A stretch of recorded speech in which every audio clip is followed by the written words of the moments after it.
Good morning students.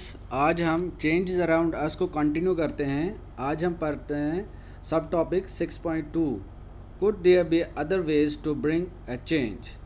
यानी कि जैसे हमने लास्ट में पढ़ा था कि हमारे पास बहुत सारी चीज़ें हैं जिनको हम चेंज कर सकते हैं या अपने इर्द गिर्द चेंज होते हुए देख सकते हैं, या उनमें क्या है, कुछ चेंजेस ऐसी होती हैं जिनको हम रिवर्स कर सकते हैं, कुछ चेंजेस ऐसे होते हैं जो रिवर्स नहीं हो पाती है।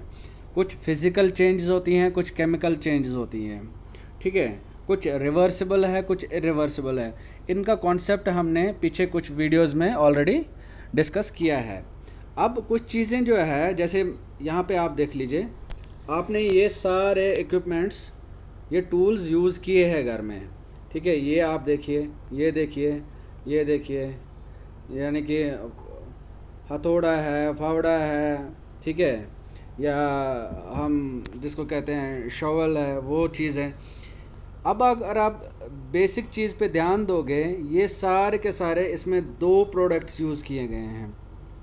एक अगर आप देखोगे, ये हैंडल है, ये वुड का है, ठीक है। और दूसरा जो है, ये चीज़ें देखो आप, ये सारे का सारा जो है हमने आयरन से लिया है। अब यहाँ पे क्या किया है हमने, यहाँ पे जो हमारे पास आयरन था उसकी शेप चेंज की है। बट इसका मतलब ये नहीं है कि वो आयरन जो है, आयरन की अपनी जो क्वालिटी है वो चेंज हो जाए। यानी कि यहाँ पे क्या किया हमने, चेंज तो लाई है उसका नया शेप देने में, ठीक है, उसका नया साइज़ देने के लिए।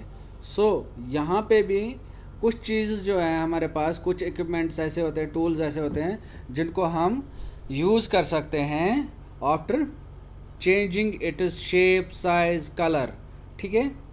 तो इसी तरह एक और एग्जांपल मैं लेता हूँ, ये यहाँ पे व्हील का है, ठीक है। अब ये व्हील जो है वो तो अपने आप ही ऐसा तो होता नहीं है, इसमें हमने वुड यूज़ किया है, और या तो जो ये रिम है या तो ये आयरन का होगा, स्टील का होगा, जिस तरह का वो व्हील हम बनाते हैं, ठीक है। बट यहाँ पे क्या किया है, हमने वुड को लेके उसकी शेप चेंज की है, ठीक है। तो यहाँ पे क्या है, हमने इसका फिज़िकल नेचर तो चेंज होगा नहीं, बट हमने क्या किया है, इसका शेप चेंज किया हुआ है। तो ये कार्ट व्हील है जिसमें हमने मेटल को यूज़ किया है, रिम बनाया हुआ है, ठीक है। सिमिलरली अगर हम देखते हैं, कैंडल को ले लेते हैं, ये आपके लिए मैं आप क्वेश्चन छोड़ देता हूँ। जब हम इस मोमबत्ती को जलाते हैं, ठीक है, ये वैक्स से बनी है, ठीक है। जब हम इसको जलाते हैं, कुछ टाइम के बाद आप देखो, ये जलते जलते जलते जलते इसका साइज़ जो है काफ़ी छोटा हो जाता है। क्या हम इसका जो पुराना शेप है, क्या हम वापस दे सकते हैं? तो ये जवाब जो है वो आप मुझे वहाँ से लिख के भेजेंगे कि ये कर सकते हैं कि नहीं कर सकते हैं। या आप ऐसा कर लीजिए, एक बाउल ले लीजिए, ठीक है, उसमें वैक्स डाल के उसको हीट कर लीजिए नीचे से, ठीक है। फिर उसके बाद जब वो मेल्ट होगा, वैक्स मेल्ट होगा, क्या उस वैक्स को आप दोबारा यूज़ कर सकते हो कैंडल बनाने में? ये आपके लिए एक हिंट भी है, तो वो भी आप हमें बताएंगे कि आप उसको दोबारा कैंडल बना सकते हो, नहीं बना सकते हो, ठीक है। अब कुछ चेंजेस जो होती हैं जहाँ पे हमारा प्रोडक्ट ही नया बनता है। अभी तक हमने क्या देखा, हमने यहाँ पे आयरन लिया, आयरन को यूज़ किया, हमने आयरन की ही चीज़ें बनी, ठीक है। यहाँ पे उसका फिज़िकल चेंजेस नहीं आई हैं। सेम हमने वैक्स के साथ किया, वैक्स ही रहा, वुड यूज़ किया, वुड ही रहा। बट कुछ चीज़ें ऐसी होती है जहाँ उसकी प्रॉपर्टी ही चेंज हो जाती है। क्या हो जाती है? प्रॉपर्टी चेंज हो जाती है।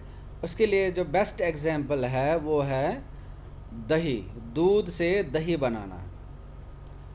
हमने दूध रखा, उसमें आपने थोड़ा सा जाग डाला, ठीक है, कर्ड डाला, उसको आप कुछ घंटों के लिए रखोगे, आप देखोगे कुछ टाइम के बाद उसका जो फिज़िकल प्रॉपर्टी है, केमिकल प्रॉपर्टी है सॉरी, वो चेंज हो जाती है, वो मिल्क से कर्ड में कन्वर्ट हो जाता है। या अगर आप दूध उबालते उबालते आप उसमें कोई खट्टी चीज़ डाल देते हो तो वो कन्वर्ट होता है चीज़ में, यानी कि पनीर में। अब ये पनीर से दूध वापस नहीं बन सकता है, ना ही कर्ड से आप दूध वापस बना सकते हो। तो सच चेंजेस जो होती हैं दैट आर इरिवर्सिबल चेंजेस, और ऐसे ही चेंजेस को हम केमिकल चेंजेस कहते हैं। सो इस चैप्टर में अब हमने डिस्कस जो किया है बेसिक चीज़ें, चेंजेस में एक चेंज क्या होता है, कॉन्ट्रैक्शन क्या होता है, इवेपोरेशन क्या होता है, एक्सपेंशन क्या होता है, मेल्टिंग क्या होता है। मैं फिर से बता देता हूँ, चेंजेस में हमने रिवर्सिबल इरिवर्सिबल चीज़ें पढ़ी हैं। कॉन्ट्रैक्शन में हमने देखा चीज़ों को एक्सपेंड करते हुए, उनको छोटा करते हुए, ठीक है।